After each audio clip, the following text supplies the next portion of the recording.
ઔદ્યોગિક નગરનું માન ધરાવતા રાજકોટમાં હવે આરોગ્ય સેવા પણ રાષ્ટ્રીય કક્ષાની ઉપલબ્ધ બની છે। રાજકોટમાં કાર્યરત એમ્સ સૌરાષ્ટ્ર ગુજરાત તો ઠીક રાજસ્થાન સુધીનું સ્વાસ્થ્ય સાચવવા સક્ષમ બની રહી છે। રાજકોટના માધાપર ચોકડી નજીકની એમ્સની આરોગ્ય સેવા તમામ પ્રકારના દર્દીઓના નિદાનથી લઈ અસરકારક ઇલાજ અને સંપૂર્ણ સારવાર અને રોગમુક્તિ માટે દર્દીઓ માટે આશીર્વાદરૂપ બની રહી છે।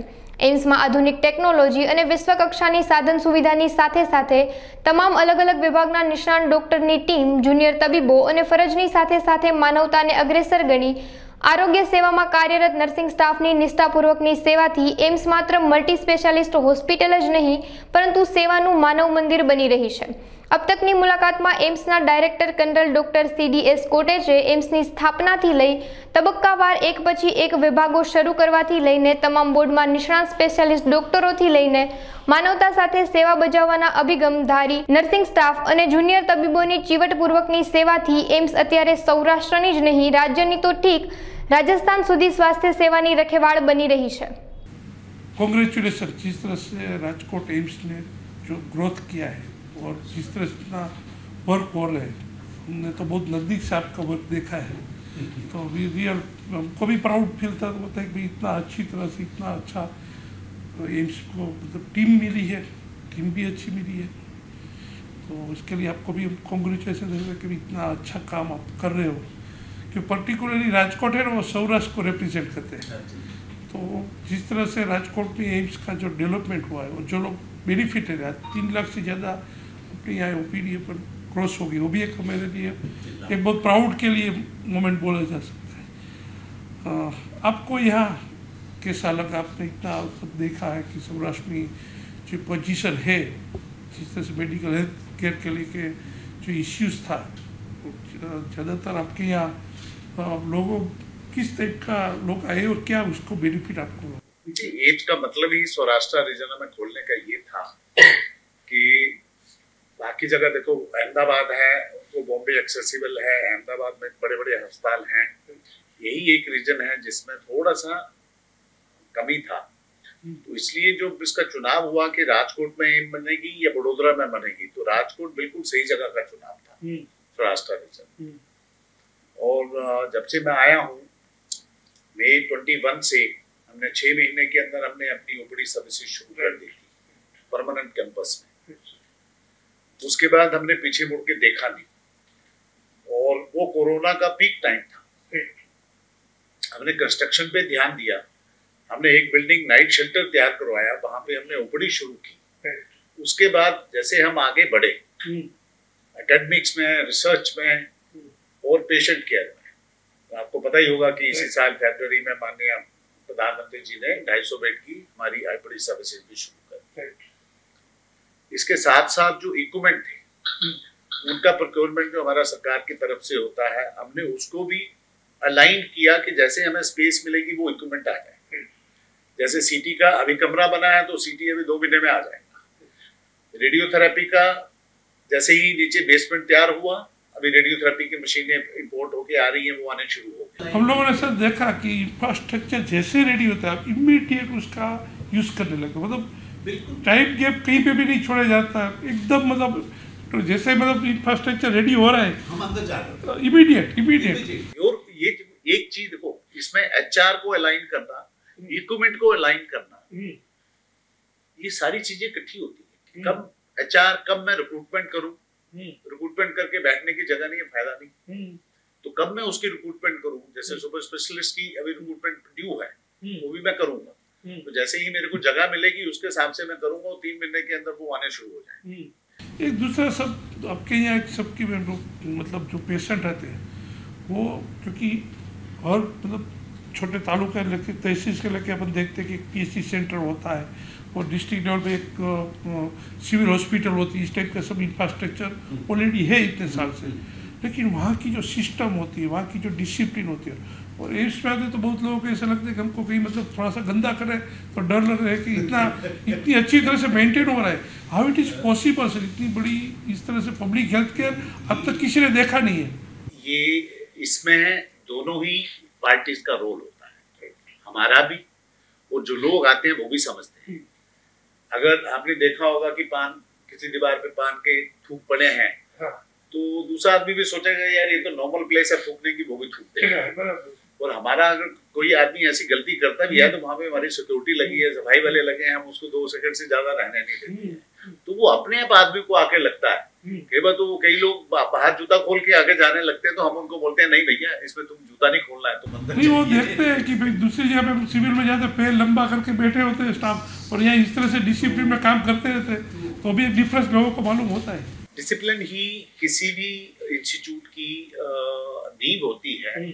हम अभी शुरुआत में हैं, 250 बेड में हैं, 750 बेड में जब पहुंचेंगे, जब हमारी डिपार्टमेंट डबल हो जाएंगी, मरीजों का फुटफॉल भी इससे 5 गुना ज्यादा बढ़ जाएगा, वो सबसे क्रिटिकल टाइम होगा डिसिप्लिन मेंटेन करने का। कि पार्किंग है तो पार्किंग वहीं पे होगी, हमने गाड़ियां लगा दी हैं कि पार्किंग वहां पे होगी, किसी मरीज को आना है तो उस गाड़ी में आके बैठ जाए, इलेक्ट्रिक व्हीकल लगे हुए।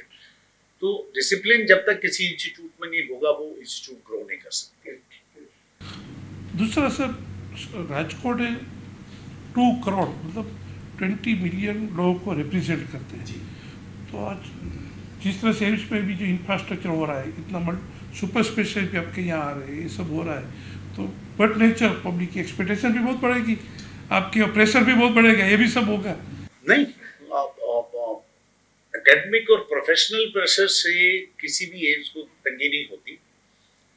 अभी 10 साल लगेंगे, जो दिल्ली एम्स में वेटिंग लिस्ट है वो वेटिंग लिस्ट आने में हमारी एम्स में 10 साल लगेंगे।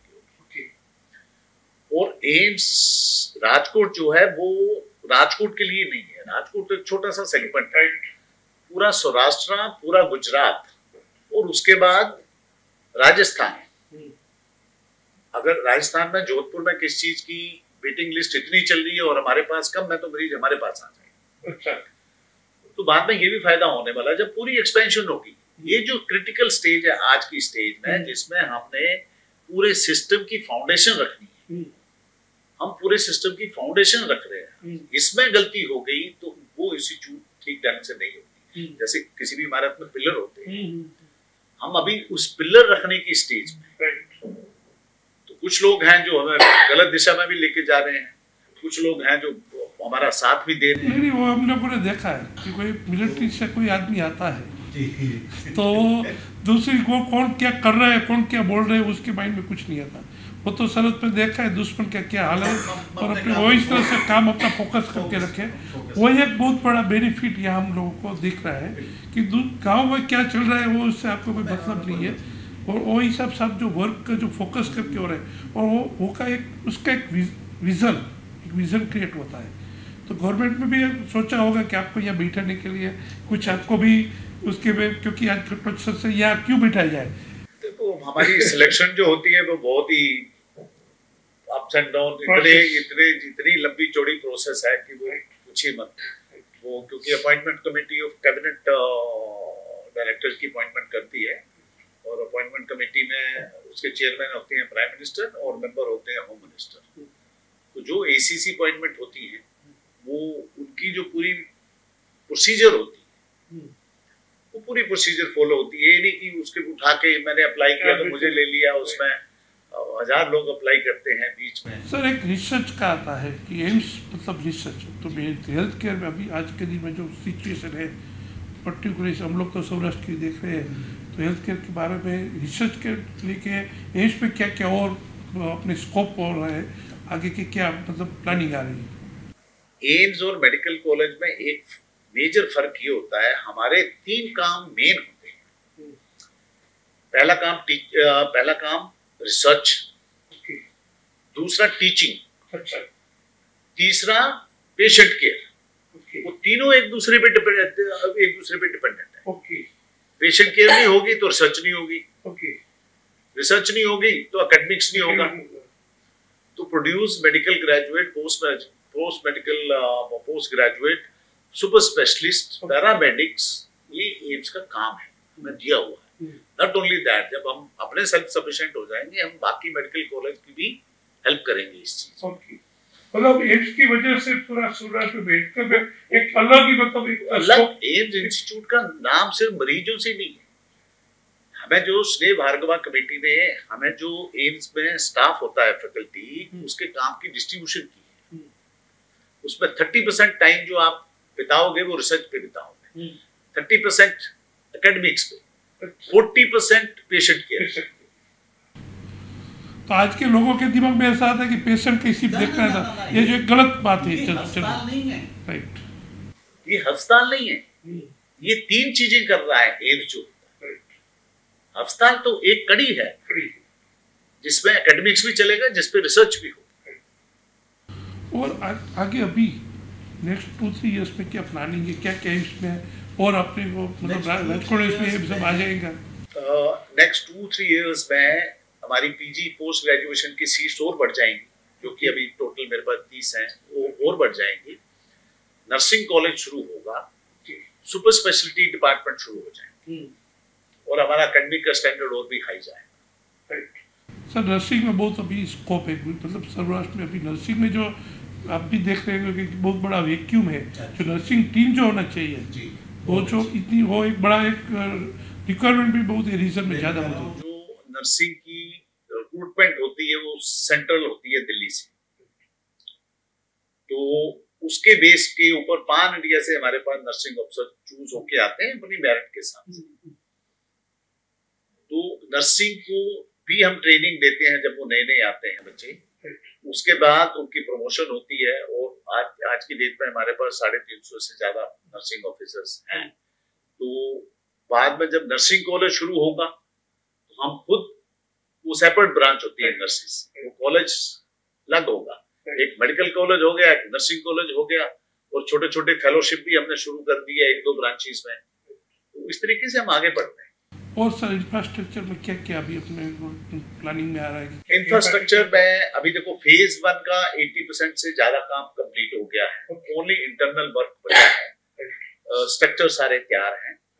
स्कैफोल्डिंग वगैरह जो लगी है वो इसलिए लगी है कि काम नहीं होना है, बट वहां पे पेंट होना है, तो दूर जाएगा तो स्कैफोल्डिंग रहेगी, और उसका सारा सामान जो अंदर लाइट लगनी है वो लगना है, कैमरा लगना है वो लगना है, सारा सामान आ गया है, उसकी फिटिंग चल रही है। तो अभी हमें लास्ट डेट दी है कि दिसंबर तक पूरे की पूरी 100% को कंप्लीट करके दे देंगे, जो एग्जीक्यूटिव एजेंसी उन्होंने ये हमें दिया। और अच्छा, कोई भी चीज मतलब गवर्नमेंट विदाउट सपोर्ट, आज गवर्नमेंट का सपोर्ट क्या है, राजकोट एम्स को कितना आपको सपोर्ट मिल रहा है? फुल फ्लैज गवर्नमेंट सपोर्ट है, किसी भी एंगल से देख लीजिए, और नॉट ओनली गवर्नमेंट का सपोर्ट, बट गवर्नमेंट तो हमें डायरेक्शन देती है कि इस दिशा में चलो, ये चलो, ब्लड डोनेशन कैंप करो, स्वच्छता अभियान चलाओ, वो करिए, अवेयरनेस वीक चलाइए। सपोर्ट की कोई कमी नहीं, उन्हीं की वजह से एम्स चल रहा है। तो ऐसा बोला जा सकता है कि सौराष्ट्र में एम्स से मतलब लोगों के माइंड में पहले दिमाग में ऐसा था कि बड़े लोगों के लिए है, वो एक जो माइंड में था वो भी बहुत लेवल पे अभी वो क्लियर हो गया। आज ओपीडी भी अराउंड पर डे 1000 के आसपास आ रही है। अभी अपन कहाँ तक ओपीडी सर्विस दे सकेंगे आप? देखो ओपीडी एक दिन आप जाओगे जैसे बाकी एम्स हैं उनमें 4000 5000, अब दिल्ली एम्स है तो उसकी 20000 है, बट हमारी एम्स की अभी 1000 जितनी हमारी उम्र है उसके हिसाब से ज्यादा ही है। तो जैसे जैसे कनेक्टिविटी और बढ़ेगी और लोगों को अवेयरनेस आएगी, हमारी ओपीडी और बढ़ेगी। मैं सिर्फ इतना ही कहना चाहूंगा कि सौराष्ट्र एम्स जो है टर्शरी केयर सेंटर्स है, और जो सेवाएं आज की डेट में वहां पे उपलब्ध हैं उसका पूरा भरपूर इस्तेमाल करिए। वो बहुत बहुत सस्ती है। आप किसी भी अस्पताल में चले जाओ, कुछ कहीं भी चले जाओ, उसके कंपैरिजन में वो 100 गुना सस्ती ही सेवाएं और क्वालिटी एश्योर्ड मिलेगी, चाहे वो इन्वेस्टिगेशंस हैं, चाहे वो डॉक्टरों की अपनी सेवाएं हैं। हम सर्जरी करते हैं तो सर्जरी का पैसा नहीं लगता, जो डिस्पोजेबल लगता है उसी का पैसा लगता है। 35 रुपए पर डे में 3 खाने मिलते हैं और मरीज अंदर भर्ती रहता है, हम कपड़े भी देते हैं उसको पहनने के लिए, और पूरा बेड होता है जिसका रोज लेना चेंज होता है। आईसीयू बेड का चार्जेस जो भी हमने लगाना है वो अभी मैंने शुरू नहीं किया है, बिकॉज हम अर्ली स्टेजेस में हैं।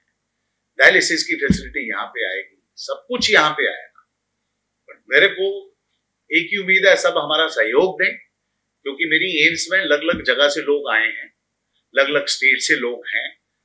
कई बार होता कि कुछ गलत लोग गलत करने की कोशिश करते हैं, उससे पूरे एम्स का मोरल डाउन होता है। बट जब तक हम हैं, हम पूरी कोशिश करेंगे कि कोई भी उंगल एम्स के ऊपर नहीं उठाए, बिकॉज एम्स बिल्कुल नादाग होके काम कर रही है। और सबके सब लोगों से मेरी विनती है कि आप आए और जितनी सेवाएं, पहले भगवान करे कि आपको अस्पताल आने की जरूरत नहीं पड़े, अगर जरूरत पड़ती है तो आप एम्स में आए। जो सेवाएं हमारे पास उपलब्ध हैं, आप एक बार उनका इस्तेमाल करके देखिए, आप जिंदगी भर एम्स के हो जाओगे, इतनी मैं गारंटी